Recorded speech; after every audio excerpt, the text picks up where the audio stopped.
नमो भगवते वासुदेवाय। ओम नमो भगवते वासुदेवाय। ओम नमो भगवते वासुदेवाय।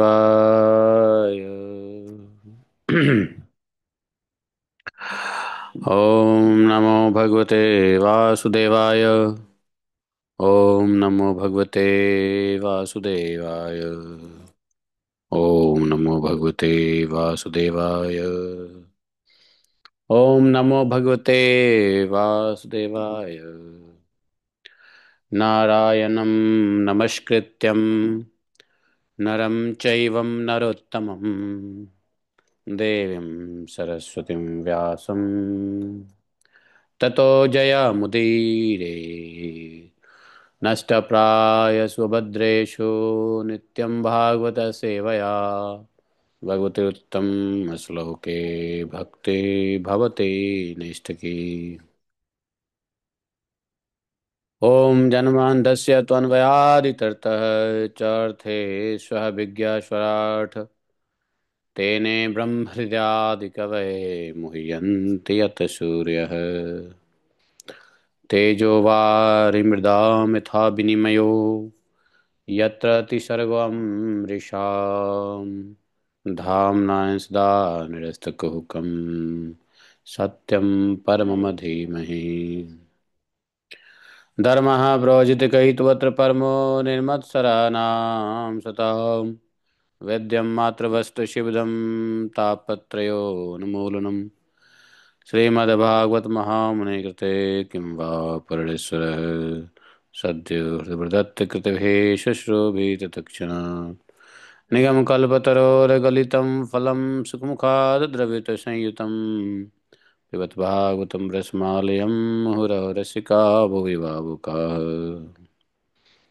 अहं सर्वस्य प्रभवो मत्तः सर्वं प्रवर्तते यति मत्त्वं भजन्ते मां बुधा भावा समन्विता मच्चित्ता मद्गतप्राणा बोधयन्तः परस्परं कथयन्तश्च मां नित्यं तुष्यन्ति च रमन्ति च तेषां सततयुक्तानां भजतां प्रीतिपूर्वकं ददामि बुद्धियोगं तं येन मापुयान्ति ते तेषामेवानुकम्पार्थम् अहम् अज्ञानजं तमः नास्यात्मभावस्थो ज्ञानदीपेन भाषत अहमेवासमेवाग्रे नान्यत् सतसत्परं पश्चादमते तस्य एव शिष्येत स्वस्म्यहम् ऋतेऽर्थं यत् प्रतीयेत न प्रतीयेत चात्मनि तद्विद्यादात्मनो मायां यथा भाषो यथा तमः यथा महान्ति भूतानि भूतेषु चावचेष्यनु प्रविष्टान्यन्यप्रविष्टानि तथा तेषु न तेष्वहम् एतावदेव जिज्ञासं तत्त्वजिज्ञासुनात्मना अन्यव्यतिरेकाभ्यां यत् स्यात् सर्वत्र सर्वदा हरे कृष्ण कृष्ण कृष्ण हरे हरे हरे हरे राम राम राम हरे हरे। बोलिए ग्रंथराज श्रीमद् भागवत महापुराण की जय। श्रील व्यासदेव भगवान की जय। श्रील सुखदेव गोस्वामी महाराज की जय। जय जय श्री राधे श्याम। हरे कृष्ण। तो आज अमावस्या है और आज के बाद कार्तिक पूर्ण रूप से समाप्त सबके लिए।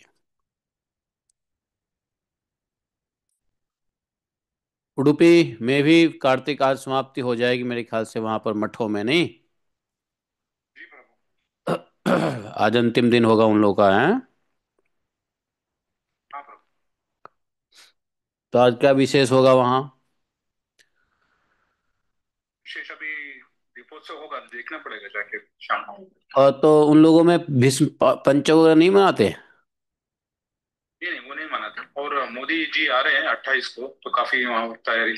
भगवत गीता का वो पारायण करना है एक साथ 1 लाख लोगों के साथ। अच्छा। 28 तारीख उसके लिए तैयारी चल रहा है। तो काफी सिक्योरिटी टाइट रहेगी। जी।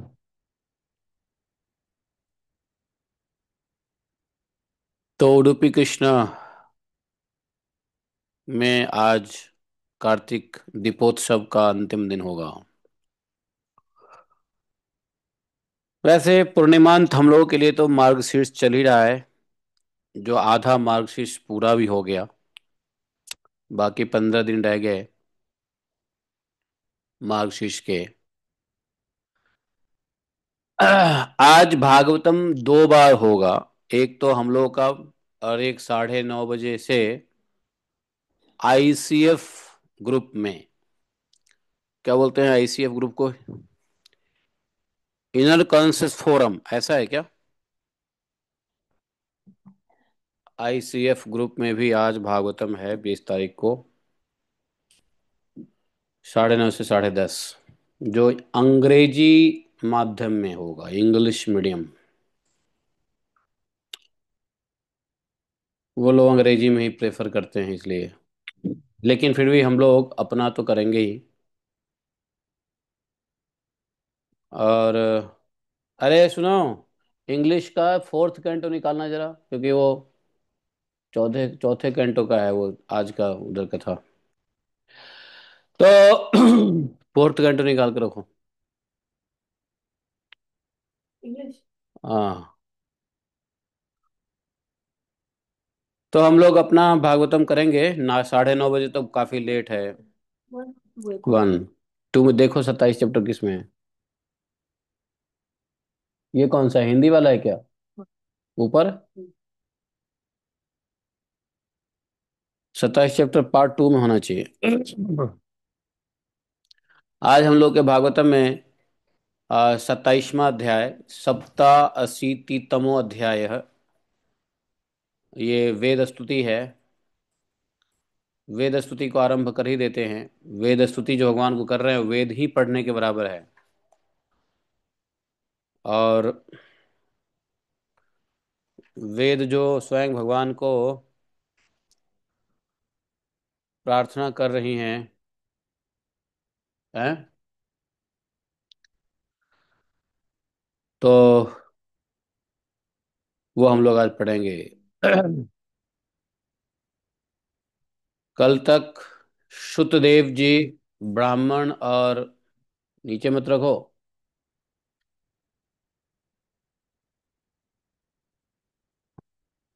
राजा बहुलाश्व के प्रसंग में भगवान कुछ दिन रह गए वहां पर, मिथिला में। वो प्रसंग हम लोगों ने सुना है। परीक्षित महाराज अब आगे पूछते हैं। परीक्षित महाराज का प्रश्न आया है, और उसी प्रश्न के उत्तर में, वो छोड़ दो, तुम बताओ। उसी प्रश्न के उत्तर में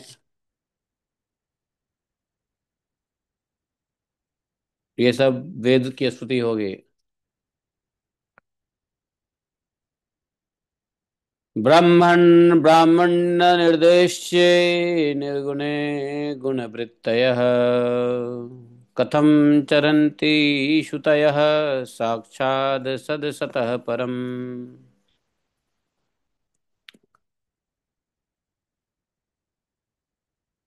शुकवाच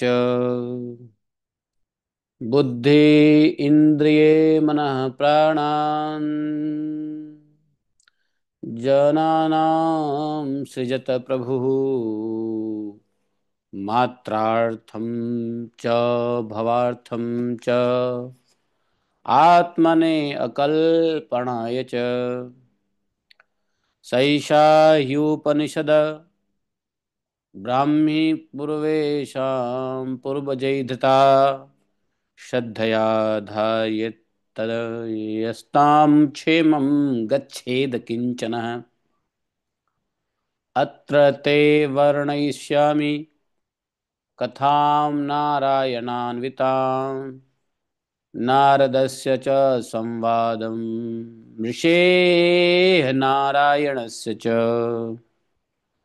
एकदा नारदो लोकान् पर्यटन् भगवतः प्रियः सनातनं ऋषं द्रष्टुं ययौ नारायणाश्रमम्।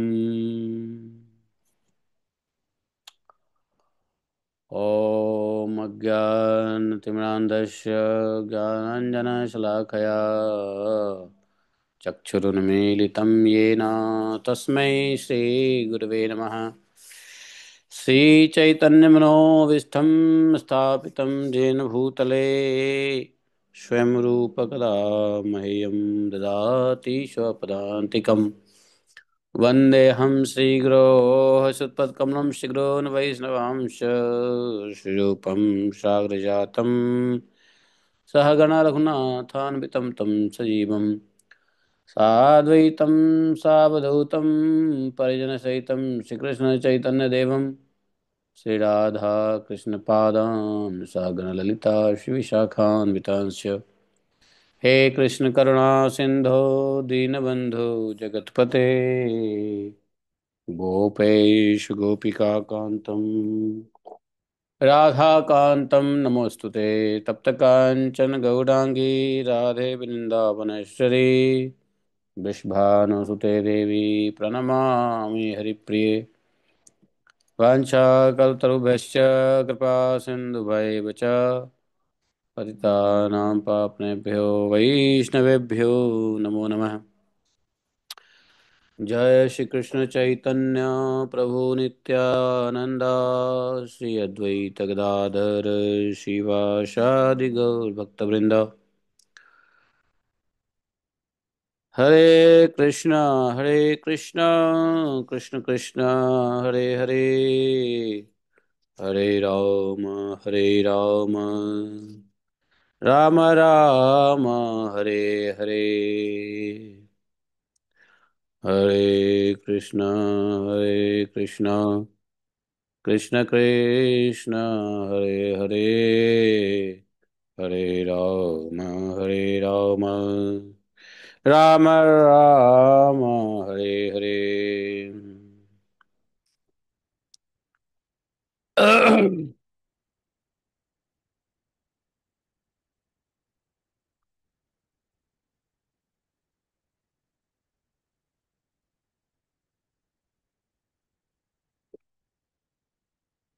हरे कृष्ण।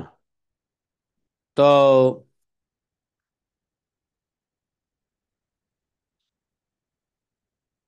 परीक्षित महाराज ने प्रश्न किया है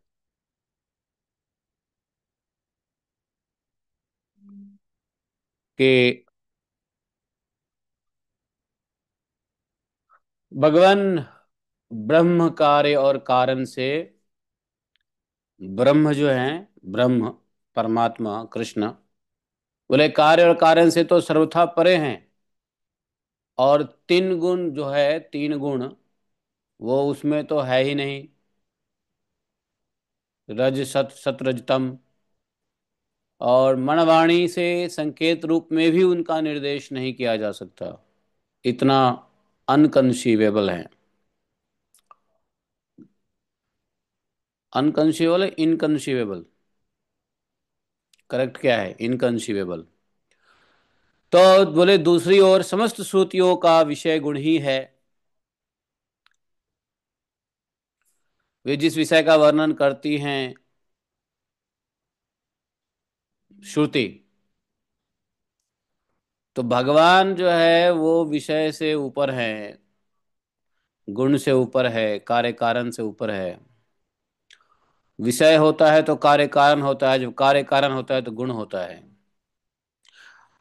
तो बोले कि भगवान तो विषय विहीन है और श्रुति विषय गुण ही है। वेद अर्थात वेद जिस विषय का वर्णन करती है उसका गुण जाति क्रिया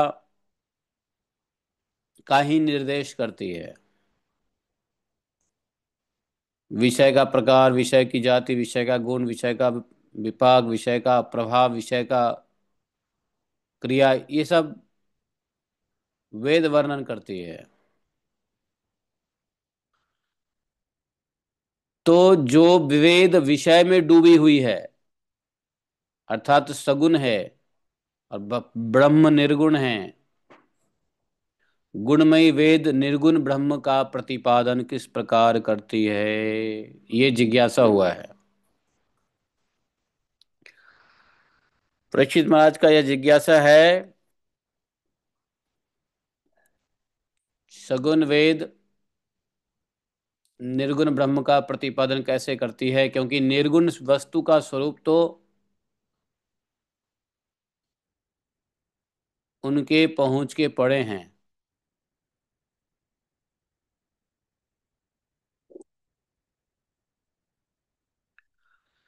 ये प्रश्न है परीक्षित जी का। सुखदेव जी इसके उत्तर में कहते हैं, परीक्षित जी, भगवान सर्वशक्तिमान है और सभी गुणों के निधान है। श्रुतियां स्पष्टतः सगुण का ही निरूपण करती हैं,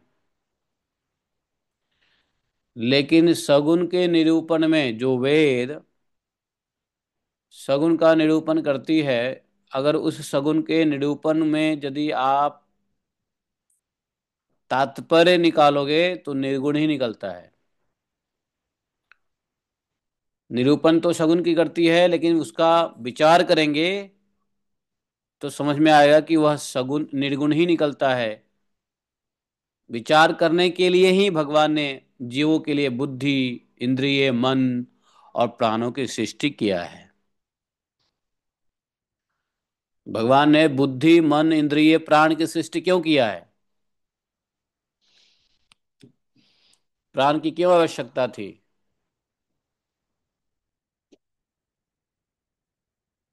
और उस प्राण को धारण करने के लिए भगवान ने किसका निर्माण किया? शरीर का। तो पांच महाभूतों का जो पिंडों का संघात शरीर है, उसका निर्माण किया प्राण के लिए। और प्राणों के साथ साथ मन, इंद्रिय, बुद्धि इसलिए दिया कि मनुष्य विचार कर सके। और किसका विचार कर सके? भगवान भगवत विषयों का।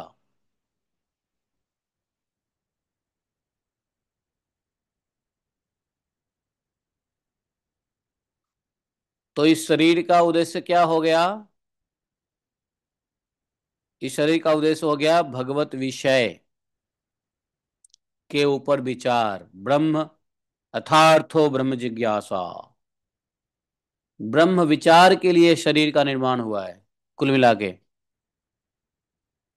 क्योंकि सगुन सगुन निर्गुण कुछ भी विचार करेंगे तो उसके लिए बुद्धि चाहिए, इंद्रिय चाहिए, मन चाहिए, प्राण चाहिए, प्राण को धारण के लिए शरीर चाहिए। तो शरीर का उद्देश्य क्या हुआ? शरीर का उद्देश्य होता है, अंतिम उद्देश्य क्या हुआ? शरीर का तत्काल उद्देश्य तो प्राण धारण हुआ, लेकिन अंतिम उद्देश्य क्या हुआ? बुद्धि, इंद्रिय, मन के द्वारा भगवत विचार, भगवत बुद्धि, भगवत विचार, भगवान ब्रह्म विचार, ब्रह्म जिज्ञासा। ब्रह्म विचार, ब्रह्म जिज्ञासा के लिए दो चीज चाहिए होता है। दो प्रकार से ब्रह्म जिज्ञासा और ब्रह्म विचार होता है। एक तो श्रुति, दूसरा स्मृति। श्रुति हुआ सभी प्रकार के उपदेश, जिसमें भगवत उपदेश भी आता है। और स्मृति हो गया भगवान की लीलाएं, कथाएं। ये समझ लेना चाहिए, ये तरीका है। तब समझ में आएगा। यदि यह क्रोनोलॉजिकल समझ में आया तो समझ में आया कि वास्तव में जीवन का उद्देश्य क्या है, शरीर का उद्देश्य क्या है, फिर मनुष्य शरीर का ही महत्व क्या है। ये बहुत अच्छे से सुखदेव महाराज जी यहाँ पे हिंट दे रहे हैं। मैं थोड़ा सा विस्तृत आपको बता रहा हूँ। जो जो वेदांत दर्शन है ना, वेदांत दर्शन में इसका विस्तृत श्लोका के साथ मेंशन है। सूत्र, वेदांत सूत्र, वेदांत सूत्र में ऐसे बताया है।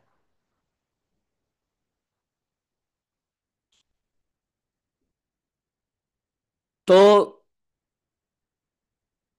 इसलिए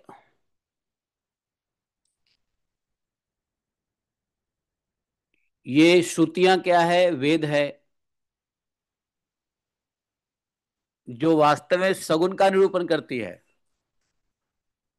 भगवान भी, भगवान के, अब चूंकि भगवान, यही तो प्रश्न था परीक्षित जी का कि भगवान तो गुणों से ऊपर है और श्रुतियां सगुण रूप में निरूपित करती है। तो फिर कैसे दोनों में मतलब, फिर गुणों से परे भगवान का गुणमयी श्रुति कैसे, वेद कैसे वर्णन कर सकती है, निरूपण कर सकती है।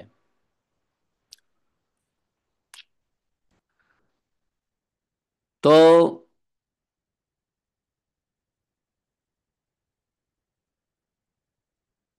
सुखदेव महाराज कह रहे हैं कि यदि सगुण का ही निरूपण करती है और इस पे विचार करोगे, वेद के वाणियों पे विचार करेंगे।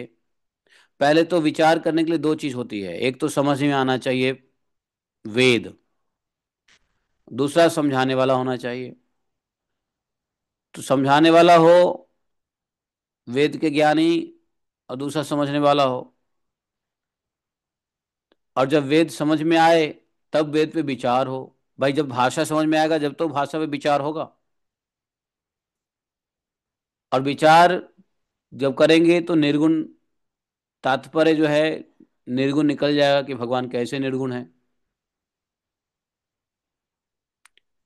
भागवतम के दसम स्कंद में भगवान ने सिद्ध किया है। भगवान ने क्या, रुक्मिणी माता ने ही सिद्ध किया है कि हाँ आप निर्गुण हो, आप में कोई गुण नहीं है। ये सही बात है। भगवान ने कहा कि भाई हमें तो कोई गुण है ही नहीं, बड़े बड़े राजाओं में गुण है, हमें तो कोई गुण है ही नहीं। तो भगवान ने रुक्मिणी जी के बातों को समर्थन किया कि बोला तुमने सही कहा कि मैं गुण है ही नहीं, मैं निर्गुण हूँ। वैसे विचार करने पे तात्पर्य से निर्गुण ही निकलेगा। लेकिन उसके लिए, इसी प्रकार के विचार के लिए भगवान ने जीवों को बुद्धि, इंद्रिय, मन, प्राण, शरीर दिया है। तो प्राण तक की सृष्टि की है, लेकिन कौन से शरीर में ये सब काम करेगा, बुद्धि, इंद्रिय, मन, प्राण? सिर्फ और सिर्फ मनुष्य शरीर में। बुद्धि, इंद्रिय, मन, प्राण तो सभी शरीरों के पास है। तो क्या सभी शरीर वाले भगवान के इन विचारों को कर सकता है? भगवान के दिव्य उपदेश का विचार कर सकता है? भगवान के दिव्य लीलाओं का विचार कर सकता है? नहीं कर सकता है। तो सिर्फ मनुष्य शरीर कर सकता है। और इन्हीं के द्वारा, किसके द्वारा? भगवत विचार के द्वारा।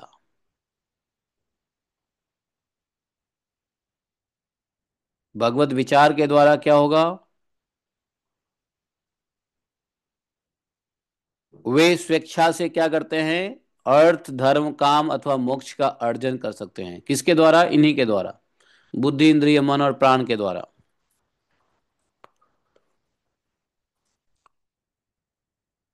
और प्राणों के द्वारा क्या करते हैं?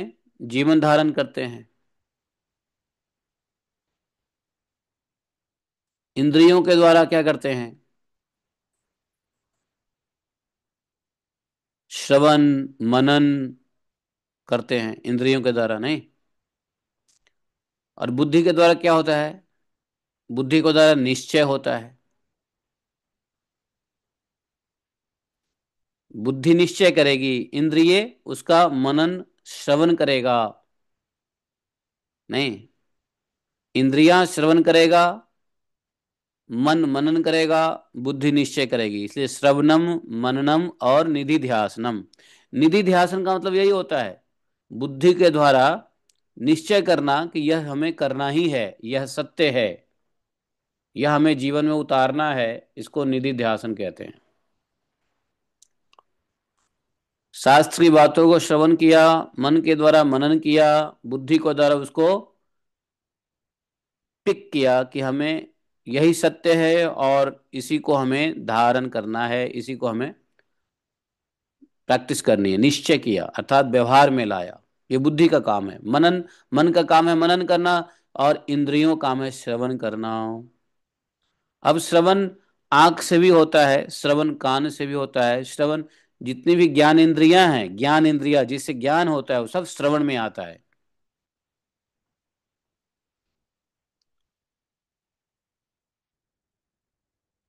तो इसलिए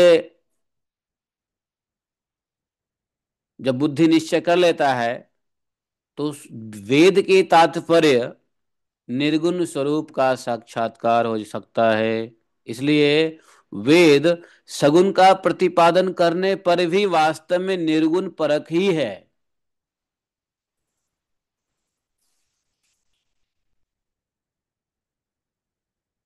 बोला ब्रह्म का प्रतिपादन करने वाली उपनिषद का भी यही स्वरूप है। जो उपनिषद है, वेद और उपनिषद कहते हैं ना,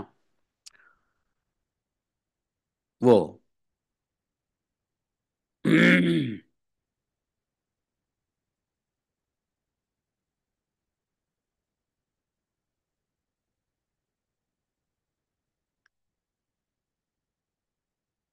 तो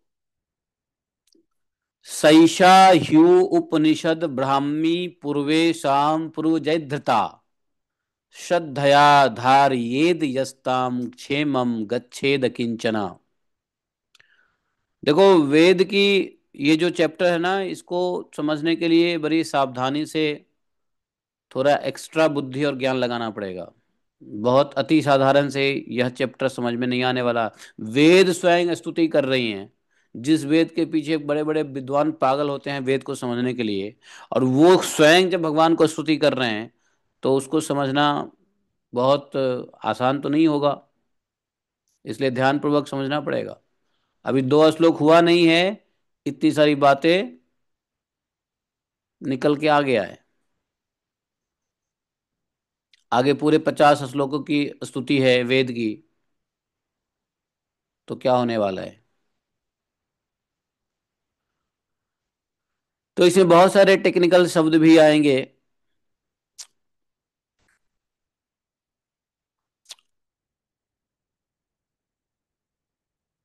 मैं जितना बता सकता हूँ उतना ही बता पाऊंगा, उससे अधिक तो नहीं बता पाऊंगा। तो बोले कि ये जो उपनिषद है, उपनिषद का भी यही स्वरूप है जो वेद का है। क्या है? ब्रह्म का प्रतिपादन करना, ब्रह्म को प्रतिपादन करना। प्रतिपादन को क्या बोलेंगे अंग्रेजी में? थोड़ी अंग्रेजी के माध्यम से समझने में ज्यादा आसानी होगी आप लोगों को। हम्म। प्रतिपादन का क्या मतलब हुआ?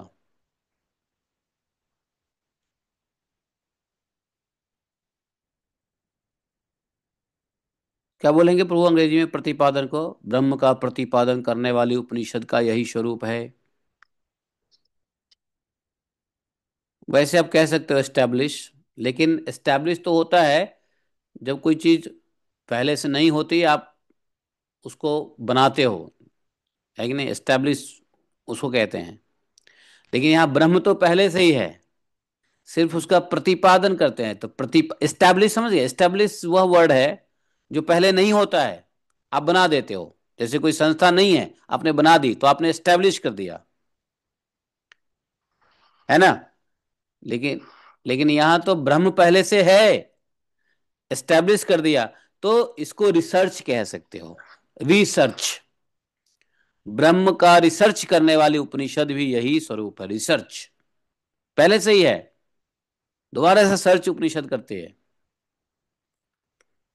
ब्रह्म तो वेद से पहले ही है, ब्रह्म वाक्य है वेद। तो वेद भी क्या करती है, ब्रह्म का रिसर्च में ही लगी रहती है, प्रतिपादन में ही लगी रहती है। सगुन से निर्गुण, निर्गुण से सगुन, सगुन है। इसके सगुन और निर्गुण दो माध्यम है वेद को ब्रह्म का प्रतिपादन करने के लिए।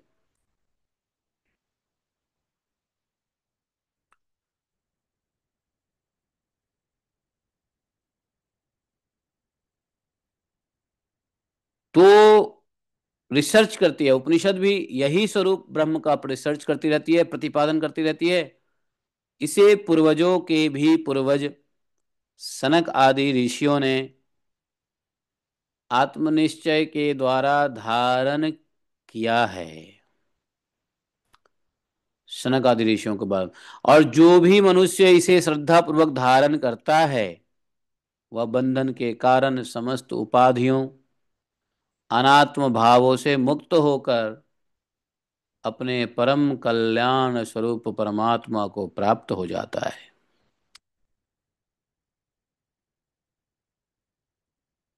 तो ये जो ब्रह्म का प्रतिपादन जो वेद करते हैं वही उपनिषद करते हैं। तो हम लोग वेद की स्तुति में,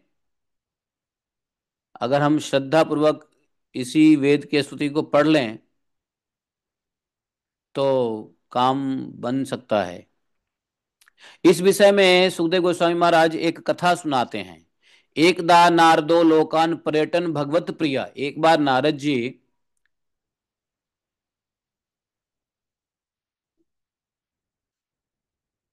और ऋषि श्रेष्ठ नारायण का संवाद हो रहा था।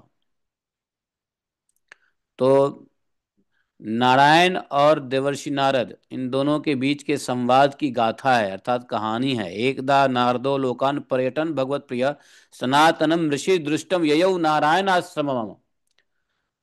तो वो कहाँ,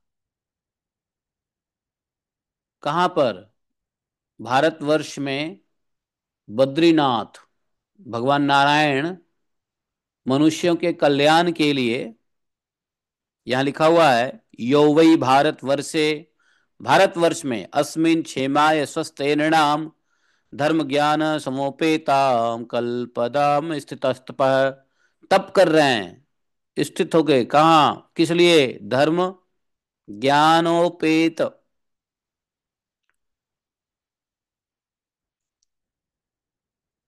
भारतवर्ष में कल्प के प्रारंभ से ही धर्म ज्ञान और तपस, तपस मतलब संयम के साथ महान तपस्या कर रहे हैं। धर्म ज्ञान और संयम के साथ भारतवर्ष में कल्प के आरंभ से ही कर रहे हैं। आज की बात नहीं है, कल्प के प्रारंभ से ही नर नारायण ऋषि कर रहे हैं। वहां पे एक दिन वे, कौन, नारायण, सॉरी देवर्षि नारद सिद्ध ऋषियों के बीच में बैठे थे। और वो ऋषि कहाँ के थे, कलाप ग्रामवासी। उस समय ऋषि बैठे थे वहां पे, सभी ऋषि। उस समय नारद जी उन्हें प्रणाम करके बड़ी विनम्रता से उन ऋषियों से यही प्रश्न पूछा था जो परीक्षित जी पूछे अभी अभी। जो परीक्षित जी ने पूछा ना कि वेद सगुण को निरूपित करती है, व्याख्यान करती है, तो वो मतलब गुणों से ऊपर ब्रह्म को कैसे वो प्रतिपादित कर सकती है। मतलब जो व्यक्ति भोग में डूबा हुआ है वो योग के बारे में क्या बताएगा। परीक्षित जी के प्रश्न का एक एलेगोरी अगर दोगे, एलेगोरी, तो यही हो सकता है एलेगोरी कि जो व्यक्ति भोग में डूबा हुआ है वो योग के बारे में क्या बता सकता है, क्या वर्णन करेगा जो भोग में डूबा हुआ है। मतलब जो वेद सगुण सकाम में डूबी हुई है वो निर्गुण निष्काम ब्रह्म को कैसे प्रतिपादित करेगी, यही प्रश्न है। समझ गया, नहीं समझे, अभी भी नहीं समझे। इसको बहुत अच्छे से मैंने समझाने की कोशिश किया है। यही प्रश्न जो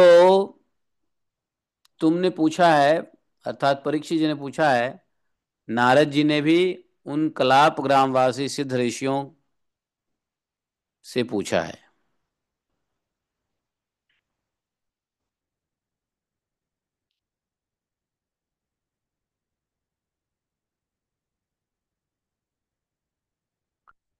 वहां, यहाँ पे जगह का नाम कलाप ग्रामवासी सिद्ध ऋषियों के बीच में बैठे थे। वे कौन? वो नारायण जो तपस्या कर रहे हैं, ऋषि अभी बैठे हुए हैं। तो नारद जी पूछे, तो नारायण ने, भगवान नारायण ने नारद जी को उन ऋषियों के सामने में ही उनके प्रश्नों का उत्तर दिया।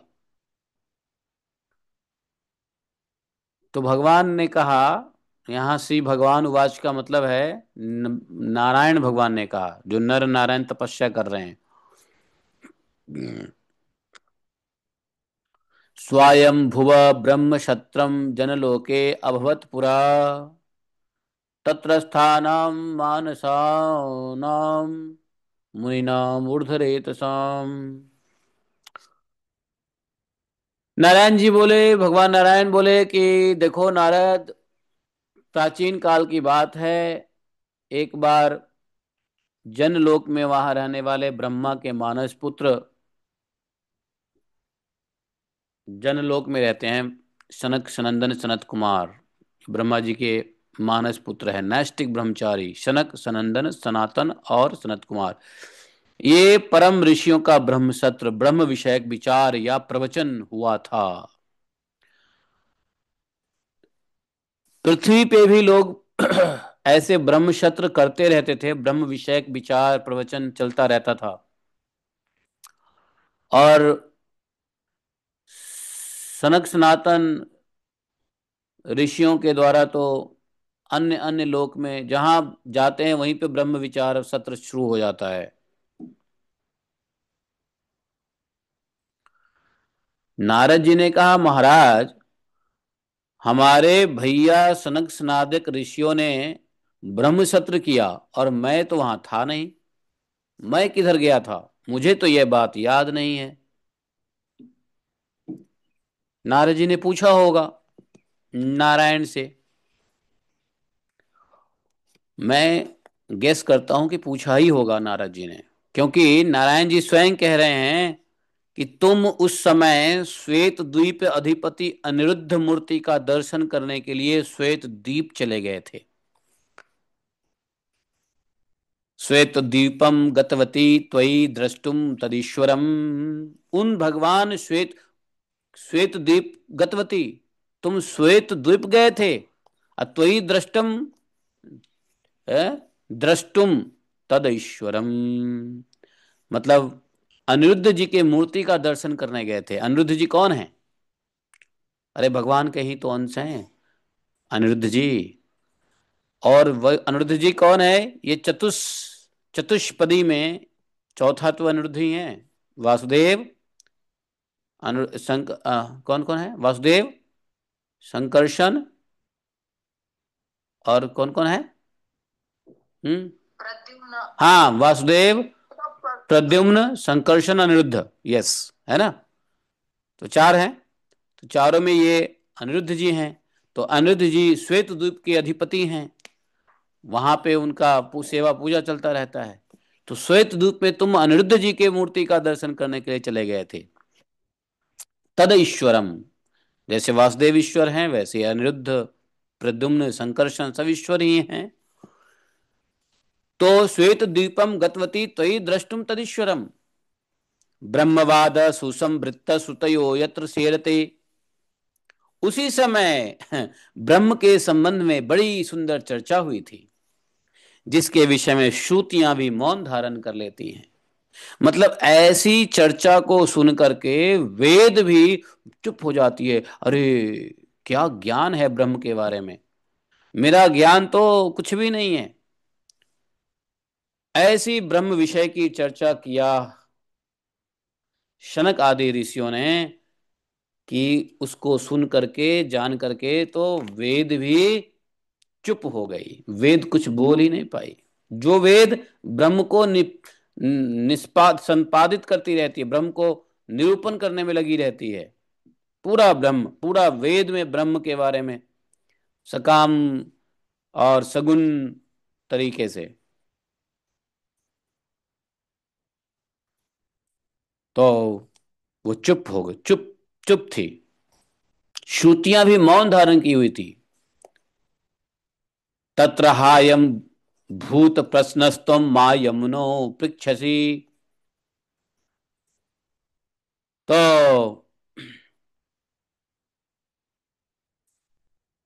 वेद क्या किया, वेद मौन धारण कर लेती है। और जानते हो जब कुछ कथा समझ में नहीं आता तो क्या आता है, क्या होता है? जब कोई कथा समझ में नहीं आती है तो क्या होता है? नींद आती है कथा में, नहीं? जैसे भागवत कथा चल रहा है और अगर समझ में नहीं आ रहा हो तो नींद आती है ना। भागवत कथा में नींद आने का क्या कारण है? एक तो समझ में नहीं आना, या दूसरा की रुचि नहीं लेना। समझ में आ रहा है लेकिन रुचि नहीं है तो भी नींद आ जाएगा। और समझ में नहीं आ रहा है तो अपने आप रुचि नहीं होगी तो अपने आप नींद आ जाएगा। वहां पर जो ब्रह्म विषयक बातें चल रही थी, सनक आदि ऋषि सुना रहे थे, श्रुति को समझ में नहीं आया, वेद माता को समझ में नहीं आया, चुप हो गई। और जब वह नहीं समझ में आया, सो गई, वेद माता सो गई। है, उसी में सो जाती है, क्योंकि अस्पष्ट वर्णन तात्पर्य रूप से नहीं समझ पाती है।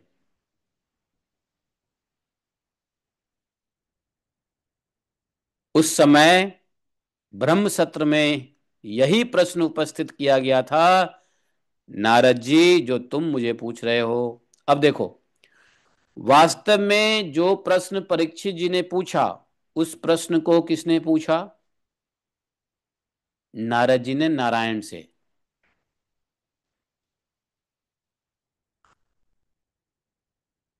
और नारायण कह रहे हैं यही प्रश्न ब्रह्म सत्र में पूछा गया था। किससे? सनक आदि ऋषियों से।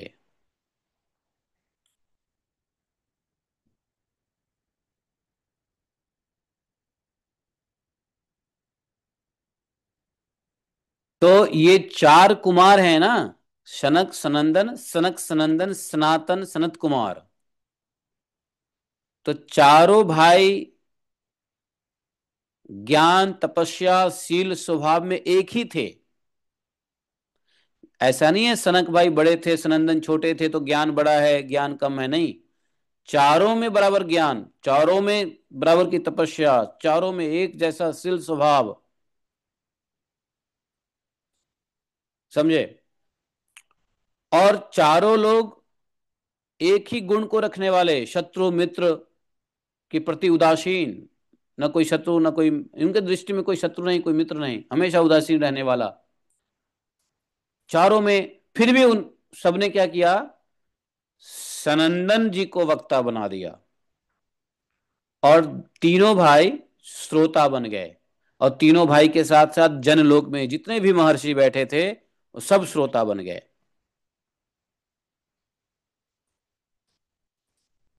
ब्रह्मशत्र में यह प्रश्न किसने किया? तो वहां के जो ऋषि मुनि हैं उन्होंने किया था। ब्रह्मशत्र की चर्चा होती है तो ब्रह्म विषयक प्रश्न उठता है, और जो विद्वान होते हैं उसका उत्तर देते हैं। तो बोले कि तुम नारद जी तुम नहीं थे।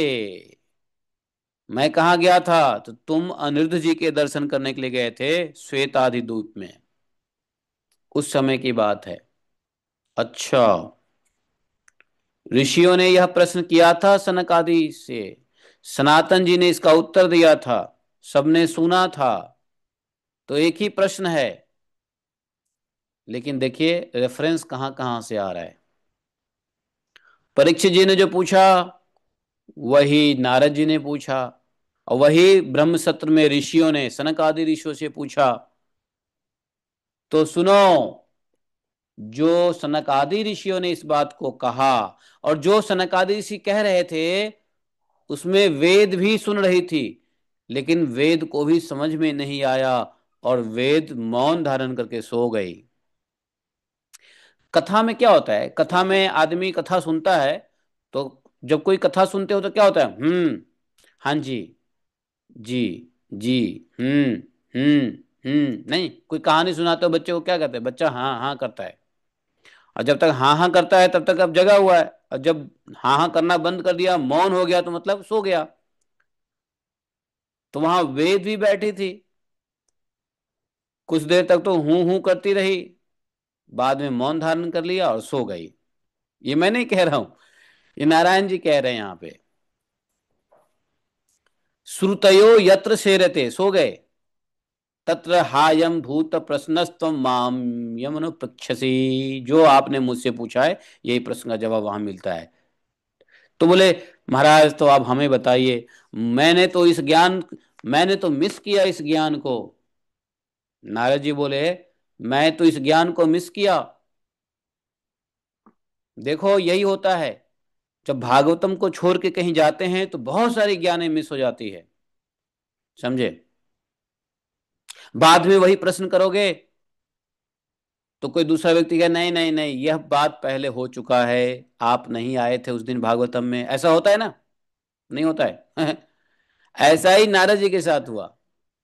नारद जी गए दर्शन करने के लिए, हालांकि कोई व्यक्ति कहेगा, नहीं नहीं प्रभु जी, मैं भागवतम इसलिए छोड़ के गया था, मुझे थोड़ा दर्शन करना था अयोध्या जी का, मुझे थोड़ा दर्शन करना था लक्ष्मी जी का, मुझे थोड़ा दर्शन करना था बद्री नारायण का, इसलिए चले गए थे, भागवतम छूट गया।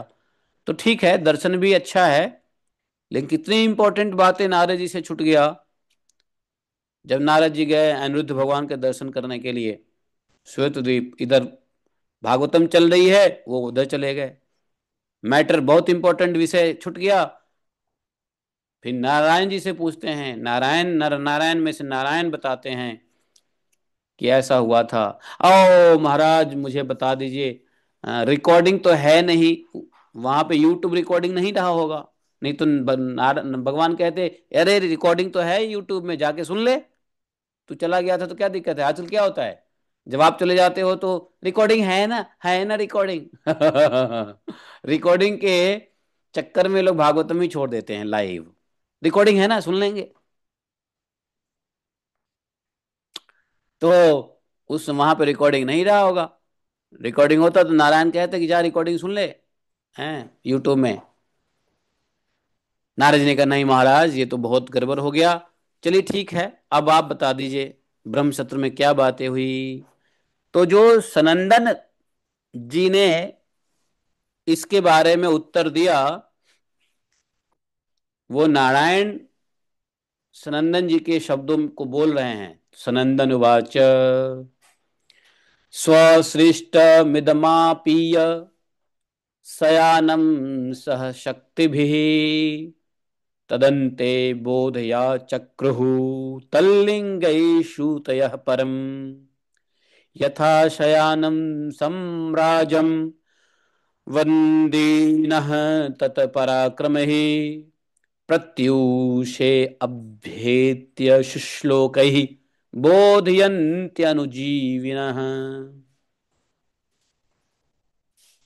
समझे। हाँ, तो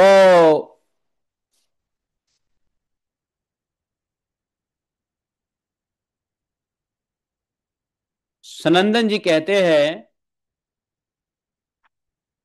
जो सनंदन जी ने कहा वो भगवान नारायण पुनः किसको सुना रहे हैं, सुना रहे हैं नारद जी को। सुन लो, कभी कभी भागवतम के टॉपिक को छूट जाता है तो बाद में पूछते हैं ना, उसी प्रकार से नारद जी का यह टॉपिक छूट गया था। तो सनंदन जी कहते हैं, जिस प्रकार प्रातः काल होने पर सोते हुए सम्राट को जगाने के लिए कौन आते हैं, अनुजीवी बंदीजन उसके पास आते हैं, अनुजीवी। देखो, अनुजीवी एक शब्द है, इसका क्या अर्थ है? बंदी जन।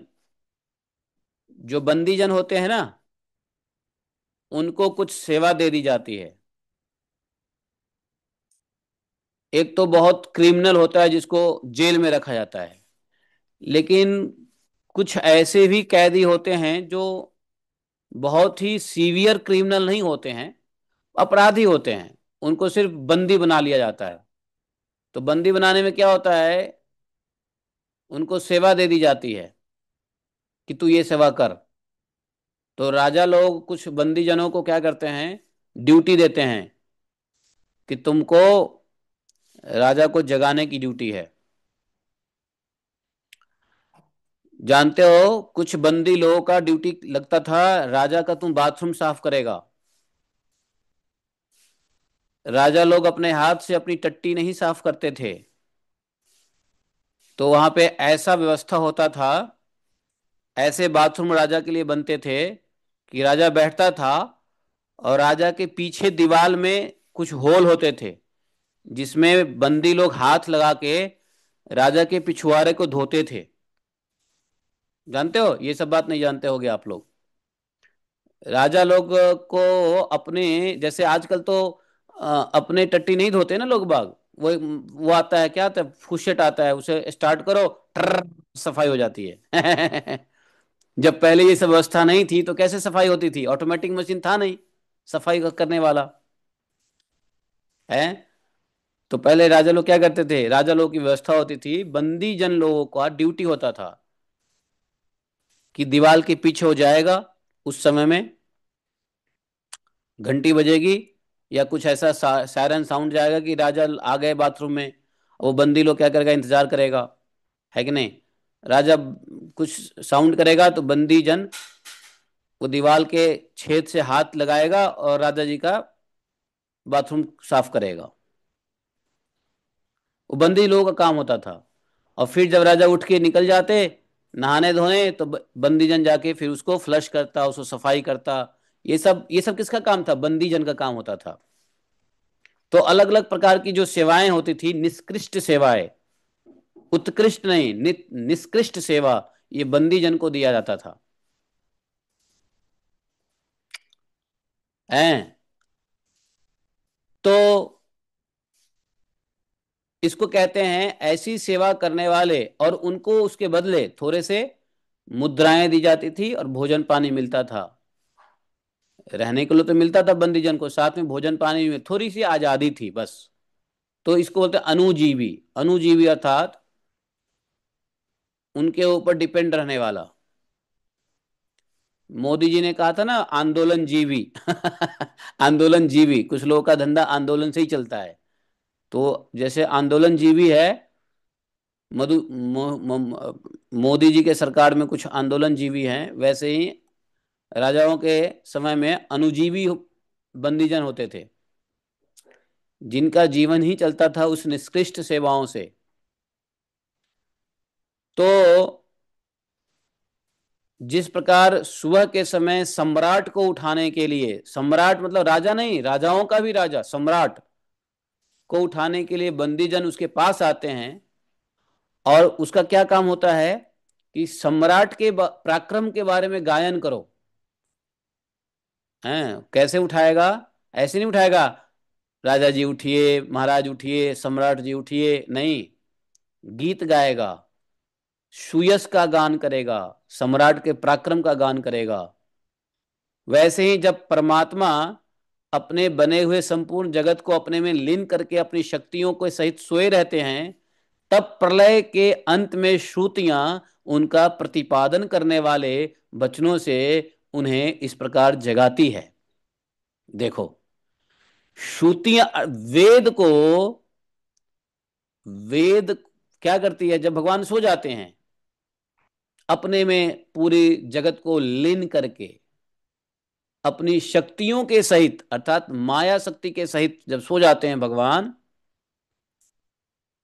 और प्रलय का अंत हो जाता है, तब भगवान को वेद जगाती हैं। ठीक वैसे ही जैसे एक सम्राट को उसका बंदी जन उसके यश को, उसके पराक्रम को गा गा करके, सुना सुना करके जगाते हैं। बताओ। तो वेद का कंपैरिजन किसके साथ किया मालूम है? अनुजीवी बंदी जन। तो श्रुति भी अनुजीवी बंदी जन की तरह जगाती हैं, क्योंकि श्रुतियां भी स्वतंत्र नहीं है। श्रुतियां भी भगवान के ही तो आश्रय में है। भगवान की ही रोटी दाना पानी खा रही है श्रुतियां। वेद, श्रुति कोई ब्रह्म से स्वतंत्र नहीं है, ब्रह्म के ही आश्रय है, बल्कि ब्रह्म को अनुजीवी हैं, ब्रह्म के अनुजीवी हैं श्रुतियां। इसलिए श्रुतियां जो संसार में बखान करती है ब्रह्म ज्ञान का, वो स्वयं हाथ जोड़ के प्रलय के अंत में भगवान को जगाने के लिए, भगवान के लीलाओं गुणों से प्रार्थना करती रहती हैं जगाने के लिए।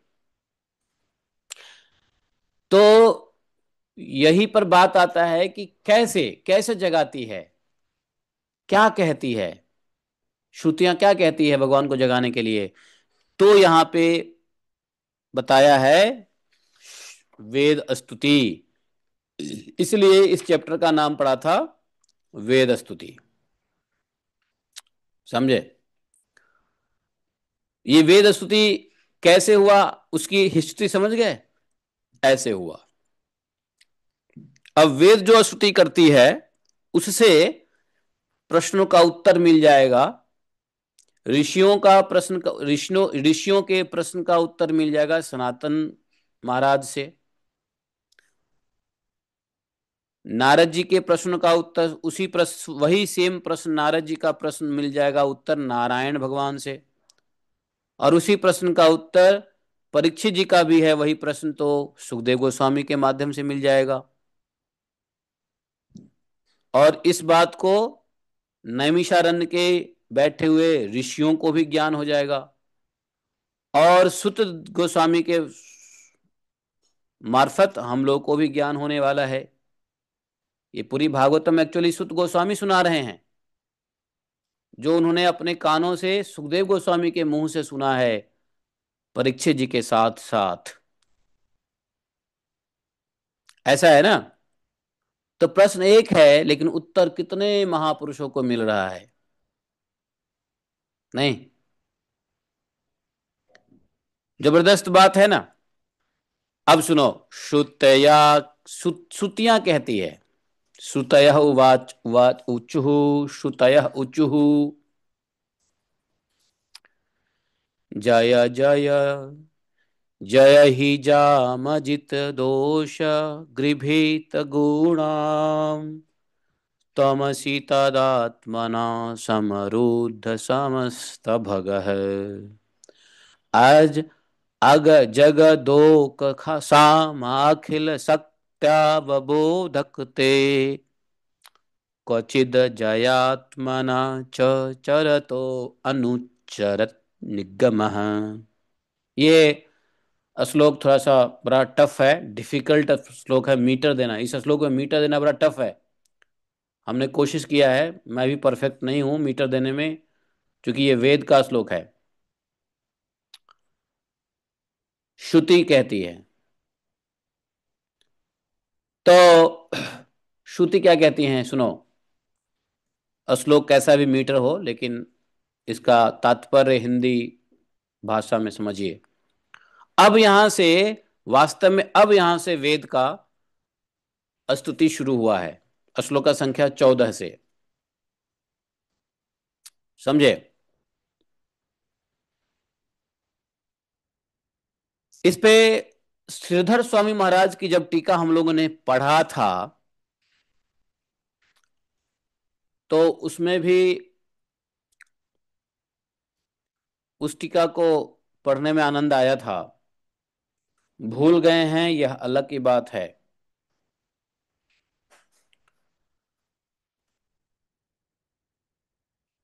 तो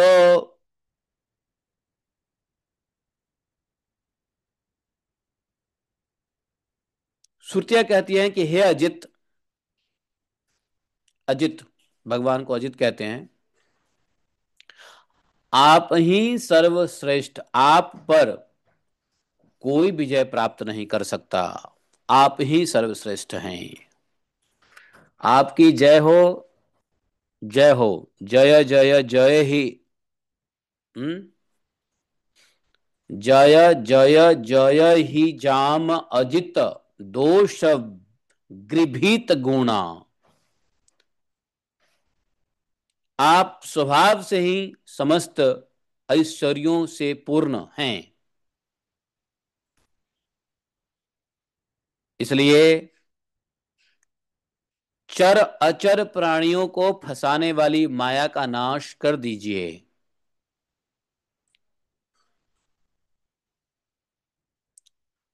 हे प्रभु, इस गुणमयी माया ने दोष के लिए जीवों के आनंद आदि में सहज स्वरूप का आच्छादन करके उसे बंधन में डालने के लिए ही सत्व रज तम आदि गुणों का ग्रहण किया है।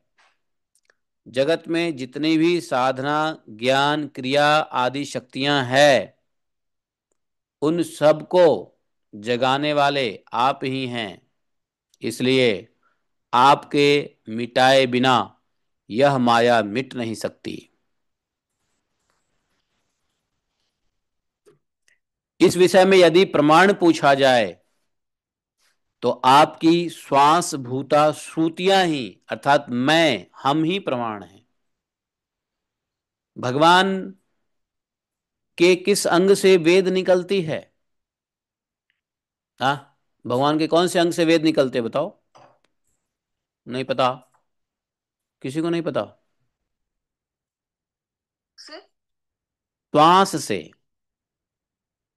मुख से तो ब्रह्मा जी से, ब्रह्मा जी के मुख से गिर गया। श्वास। हाँ, भगवान के श्वास से वेद निकलती है, ब्रह्मा जी उसको ग्रहण करते हैं मुख से, और मुख से गिर जाता है वेद, उसको फिर बचा कौन? हैग्रीव नाम का राक्षस ले जाता है, तो भगवान हैग्रीव अवतार लेते हैं और हैग्रीव से फिर से वेद को छीन के ब्रह्मा जी को देते हैं। हाँ, तो इसलिए भगवान के श्वास से वेद निकलती है, इसलिए वेद क्या कहती है कि मैं श्वास भूता श्रुतिया। देखा, अगर अगर आप लोग अगर आप लोग शब्द पे ध्यान दिए होते तो आपको पता चलता कि श्रुति कहां से निकलती है। श्वास भूता श्रुतिया, तो श्वास से आभूत होती है, श्रुति निकलती है, श्वासाभूत। वेद भगवान की श्वासाभूत है। तो बोले हैं हम, वेद स्वयं इस बात का प्रमाण है कि माया भगवान के मिटाए बिना नहीं मिट सकती। लो, कर लो बात, क्या कर लोगे? कौन मिटाएगा माया को? कोई ब्रह्म ज्ञान, कोई ज्ञान, कोई योग, कोई साधना, कोई जप, कोई तप, कोई क्रिया, कोई किसी भी चीजों से भगवान की माया नहीं मिटाई जा सकती है। अगर मिटाएंगे तो आपके प्रसन्नता से ही माया मिट सकती है। भगवान प्रसन्न होंगे तो माया के पर्दा हटाएंगे, लेकिन भगवान कैसे प्रसन्न होंगे? भक्ति से। भक्ति कैसे आएगी? अपने अंदर दिव्य गुण, सद्गुण पैदा करने से। पहले तो सद्गुण पैदा कर लो, बाद में दिव्य गुण की बात करेंगे। तो सत्गुण पैदा करेंगे। अभी रजोगुण और तमोगुण है, तो रजोगुण तमोगुण हटाएंगे, सत्वगुण में आएंगे। सत्वगुण के बाद अपने आप भगवान की कृपा से दिव्य गुण आएगा, तो भगवान प्रसन्न होंगे, भक्ति प्रदान करेंगे। और भक्ति प्रदान करेंगे तो भक्ति के अंगों से भगवान प्रसन्न होंगे। भगवान प्रसन्न होंगे तो माया का पर्दा हटेगा। समझे? हटाने वाला, इसीलिए सद्गुण लाना इसलिए जरूरी है दिव्य गुण अपने में लाना इसलिए जरूरी है। भगवान को प्रसन्न करने के लिए भक्ति के साधन को करना इसलिए जरूरी है कि यदि भक्ति नहीं करेंगे भगवान प्रसन्न नहीं होगी होंगे, और भगवान प्रसन्न नहीं हुए तो गुण को ग्रहण किए हुए माया जो है, माया नहीं, माया का पर्दा नाश नहीं होगा। यह बात पहले श्लोक में ही अर्थात वेद अपने स्तुति के पहले श्लोक में अर्थात भागवतम के इस अध्याय के 14वें श्लोक में बता देती हैं वेद कि इसका प्रमाण मैं हूं। मैं कह रहा हूं कि आपके बिना मिटाए यह माया नहीं मिट सकती है। इसलिए भगवान की भजन भक्ति छोड़ के कुछ भी करोगे कोई फायदा नहीं है, ले दे के उल्टा माया में फंसोगे। ये वेद कहती हैं। वेद कहती हैं भगवान को, जो पूरे संसार का ज्ञान वेद से निकलता है, वेद ज्ञान के खजाना है, और वही वेद कहते हैं कि आपका वर्णन करने में असमर्थ हैं, आपके स्वरूप का वर्णन करने में मैं असमर्थ हूं। वेद कह रहे हैं। परंतु जब कभी आप माया के द्वारा जगत की सृष्टि करके सगुण हो जाते हैं और उसको निषेध करके स्वरूप स्थिति की लीला करते हैं, या अपना सच्चिदानंद स्वरूप जो श्री विग्रह प्रकट करके खेलते रहते हैं,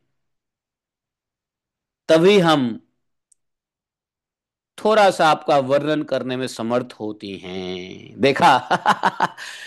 वेद कहती हैं कि मैं स्वरूपतः आपका वर्णन करने में मैं भी असमर्थ हूं, लेकिन थोड़ा सा मैं आपका वर्णन कर पाती हूं। कब? जब आप स्वयं माया को स्वीकार करके लीला करते हो, श्री विग्रह प्रकट करके जब आप लीला करते हो, तब हम आपको थोड़ा सा वर्णन करने में, यत किंचित यहां लिखा हुआ है, यत किंचित है, थोड़ा सा आपका वर्णन करने में हम समर्थ होती हैं। समझ गए? वेद का पहला श्लोक ये है।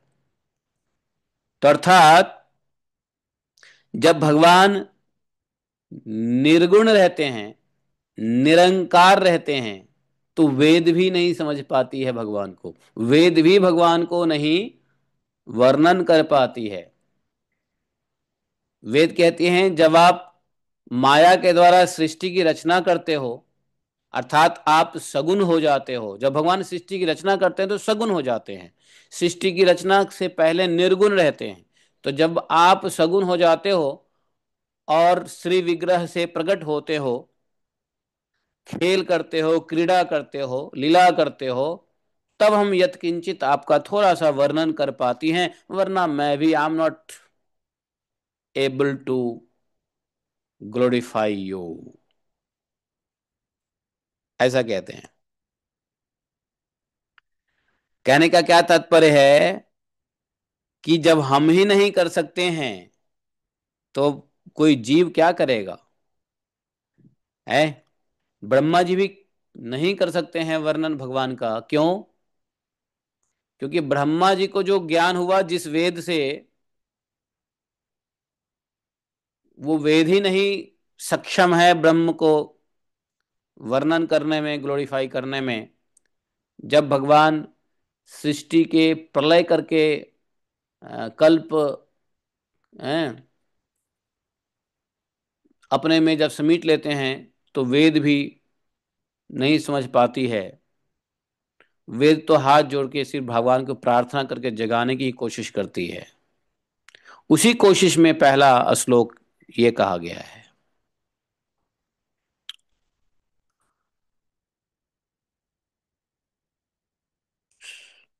समझ में आया? वेद का पहला श्लोक नहीं समझ में आया है?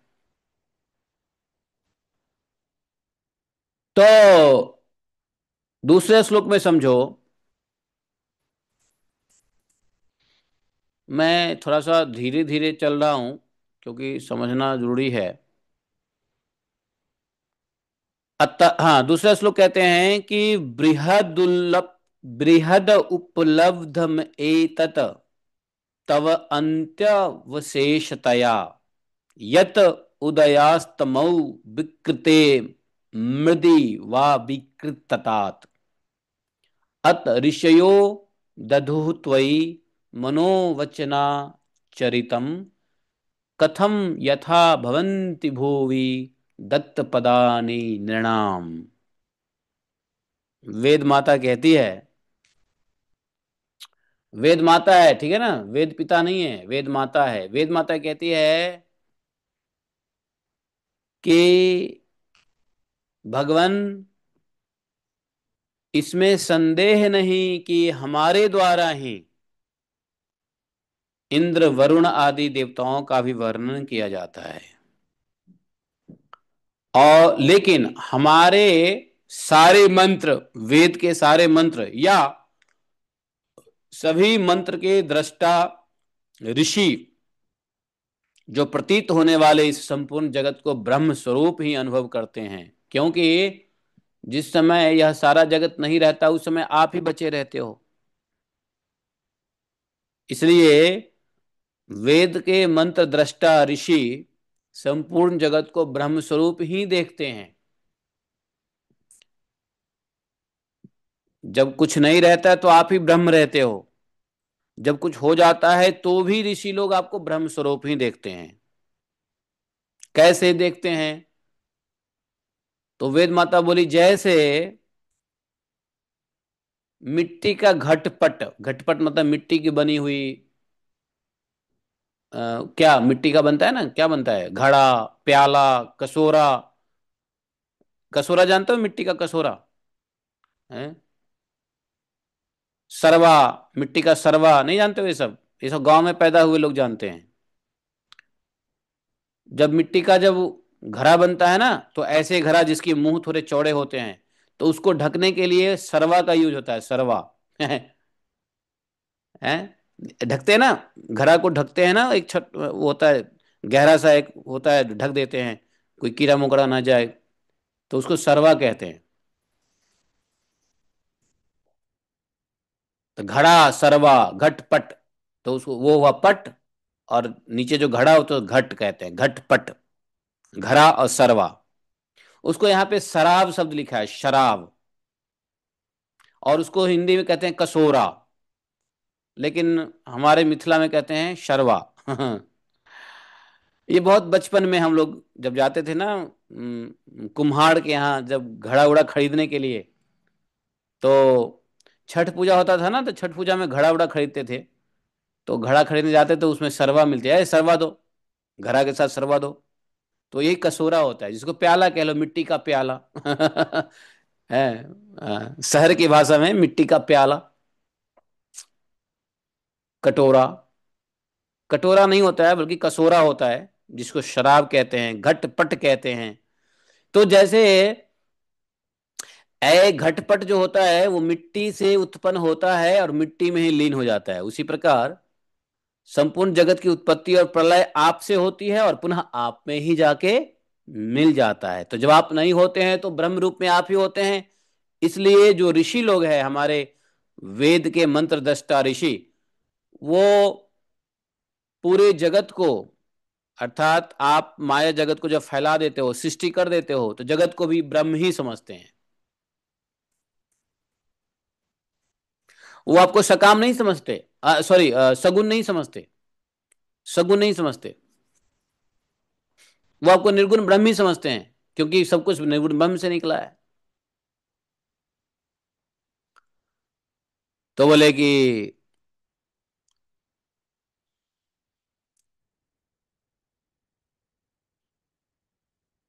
तो जैसे घटपट बनता मिट्टी से और मिट्टी में लीन हो जाता, तो पृथ्वी के समान विकारी है क्या? नहीं नहीं, तो आप तो एक रस निर्विकार है, इसी से तो जगत आप में उत्पन्न नहीं प्रतीत है।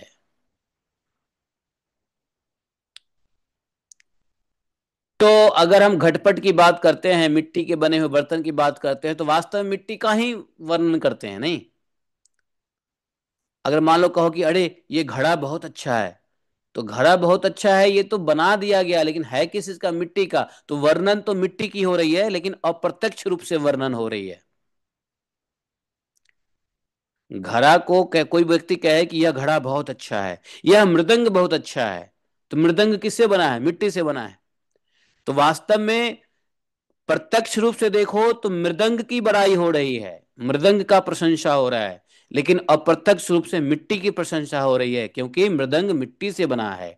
तो वही बात वेद कह रही है कि यदि देवताओं का वर्णन कोई करे तो वास्तव में आप ही का वर्णन होता है। दिखता है कि देवताओं का वर्णन हो रहा है, लेकिन है तो आपका वर्णन।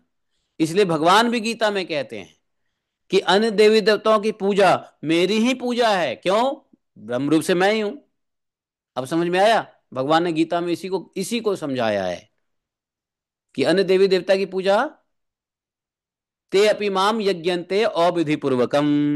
भगवत गीता का श्लोक निकालो, निकालो, मैंने आपको हिंट दिया। ते अपि माम यज्ञन्तम, ते अपि माम यज्ञन्ते अविधि पूर्वकम, ऐसा भगवान ने गीता में कहा है। निकालो कौन सा संख्या है गीता, चैप्टर एंड श्लोका। तो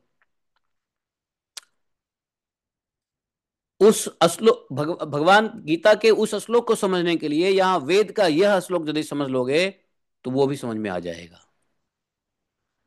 तो क्यों कहते हैं कि अन्य देवी देवताओं का अगर आप ग्लोरिफिकेशन, पूजा पाठ, वर्णन करते हो तो हमारा ही वर्णन करते हो, लेकिन अविधि पूर्वकम, इनडायरेक्टली। यही कारण है कि विचारशील ऋषि मन से जो कुछ चाहता है, जो कुछ सोचा जाता है, वाणी से जो कुछ कहा जाता है, उसमें आप ही स्थित, आप ही स्वरूप देखते हैं, आपका ही स्वरूप देखते हैं, आप ही स्थित रहते हो। मनुष्य अपना पैर चाहे कहीं भी रखे, ईंट पत्थर काठ पर हो या आखिर पृथ्वी पर ही तो है। अरे 100 मंजिल में जाके सो जाओ, लेकिन वो मंजिल कहाँ पे टिका हुआ है? पृथ्वी पर ही ना है। इसलिए वेद माता कहती हैं कि चाहे जिस नाम या जिस रूप का वर्णन करे, महाराज सब के सब नाम रूप आप ही का है। कितनी अच्छी बात है। कथम यथा भवन्ति भुवि दत्तपादान निर्णाम, आप ही का ही तो वर्णन होता है, चाहे कितना भी रूप में हम वर्णन कर लें। सुनो ध्यान से, यह प्रश्न क्या है कि श्रुति सकाम वर्णन करती है, निष्काम सगुण वर्णन, सगुण वर्णन करने वाले वेद कैसे निर्गुण ब्रह्म का निरूपण करती है, उसका उत्तर है ये सब। बाद में समझेंगे इसका सारांश, लेकिन पहले श्लोक समझ गए, दूसरा श्लोक समझ गए। थोड़ा सा विचार कर करके वेद के एक एक श्लोक पे विचार करना पड़ेगा। विचार किए बिना नहीं, और जितना विचार करोगे आनंद आएगा, क्योंकि ऐसा भगवत आनंद है, भगवत ज्ञान है। भगवान के भगवत ज्ञान, भगवान का रूप, भगवान का नाम, भगवान का गुण, भगवान का लीला, भगवान का धाम में जितना आनंद आता है, उतना ही भगवान के ज्ञान में आता है, भगवत ज्ञान में आता है, ब्रह्म ज्ञान में आता है। भागवतम में बताया ना, ये दो ब्यूटी है भागवतम का। जैसे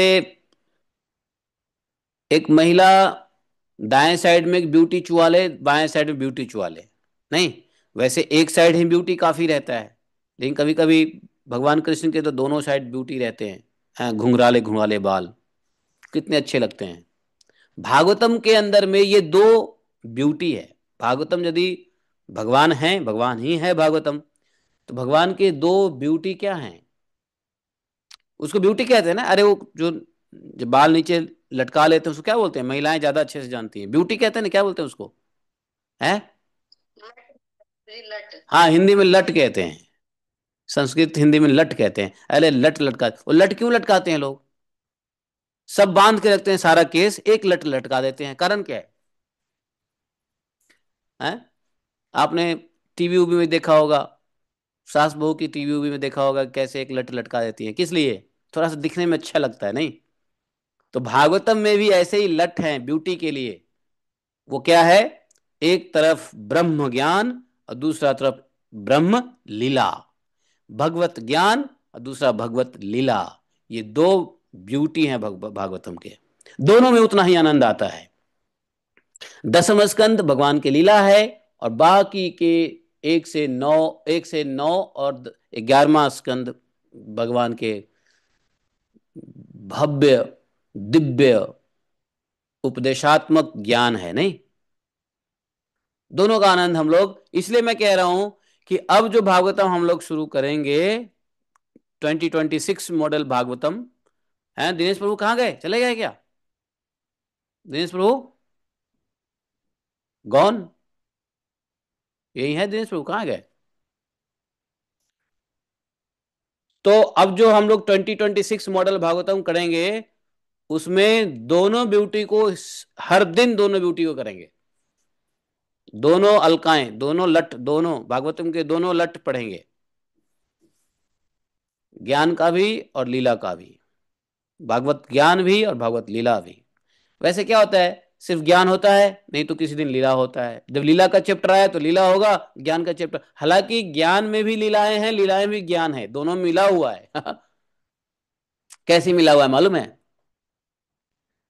जैसे भगवान का लीला पढ़ते हैं तो उसमें भी ज्ञान होता है, ऐसा नहीं ज्ञान नहीं होता है। अब भगवान की जब भगवान का जब भागवत ज्ञान लेते हैं, तो उसमें भी भगवान की लीला का उदाहरण दिया जाता है कि भगवान ने ऐसे किया। ये बोल रहे हैं साथ में ऐसा किया भी, तो उपदेश में भी ज्ञान है, सॉरी, भगवत ज्ञान में भी लीला है और लीला में भी ज्ञान मिलता है। दोनों मिला जुला लगता है। कैसे? दोनों मिले जुले दिखेंगे लेकिन हैं सेपरेट। जैसे आप देव प्रयाग जाओ और आप देखोगे गंगा भागीरथी का पानी और अलकनंदा का पानी दोनों अलग अलग कलर का मिलेगा, और दोनों वहां से मिल के निकलती है। आपने कोई देखा है? कोई गया देव प्रयाग? नहीं दे गए हो? अलकनंदा का पानी एकदम अलग मिलेगा, साफ सुथरा, और उनका मिलेगा मटमैला दूधिया कलर का। यस प्रभु, बहुत ही ब्यूटीफुल है वो, और बहुत और ही वहां से एक गंगा बन के निकलती है, अलकनंदा और भागीरथी। बहुत सुंदर है प्रभु। हाँ, तो वैसा ही भागवतम जो है, भागवतम का रस प्रवाह होता है ज्ञान और लीला से। तो इसलिए हम लोग अगले 2026 मॉडल का भागवतम पढ़ेंगे, तो दोनों को एक ही दिन दोनों का स्वाद लेंगे, और फिर भागवतम को आगे बढ़ाएंगे। 2026 मॉडल भागवतम होगा। थोड़ा समय अधिक लगेगा, 2 घंटा 3 घंटा होगा डेली, लेकिन ऐसा ही होने वाला है। तो अधिक श्लोक नहीं लेना पड़ेगा, वेद के 2 ही श्लोक का में काफी है। हाँ, अब तीसरा, चौथा, पांचवा, छठा, सातवां वेद के श्लोक ही श्लोक है। ओ हो, बाप रे, कितना कितना है, हे भगवान। अब यहाँ पे 41 में जाके वेद शांत हो जाती है। बताओ, बताओ, वेद के श्लोक कहाँ तक? 41 में जाके वेद अपना बखान बंद करती है। मतलब हमने 15 किया है, और अभी 20-25 श्लोक है वेद के। समझ गए? इनके एक एक श्लोक दिमाग में, जानते हो, वेद के बताए हुए एक श्लोक को याद करोगे तो दूसरा श्लोक का मीनिंग भूल जाओगे, दूसरा श्लोक का सारांश भूल जाओगे, हमने क्या सुना था। ऐसा है।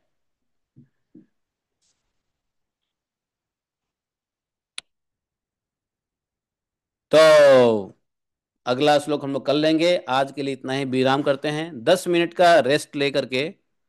माता जी पढ़ेगी गोपी गीत, तब तक मैं आराम कर लूंगा, और फिर से 9:30 में फिर से भागवतम शुरू होगा इंग्लिश मीडियम में। पुरंजन उपाख्यान की कथा है।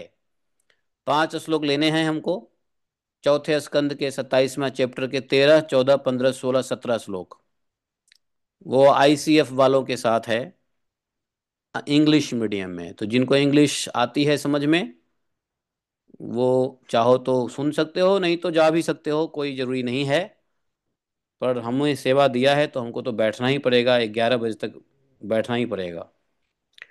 आज प्रसादम भागवत के एक्सटेंडेड सेवा के बाद होगा।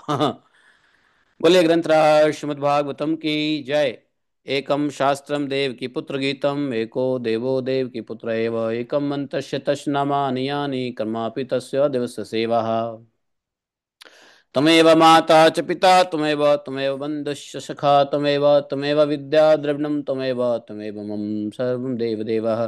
कृष्णाय वासुदेवाय हरे परमात्मने प्रणतक्लेशनाशाय गोविन्द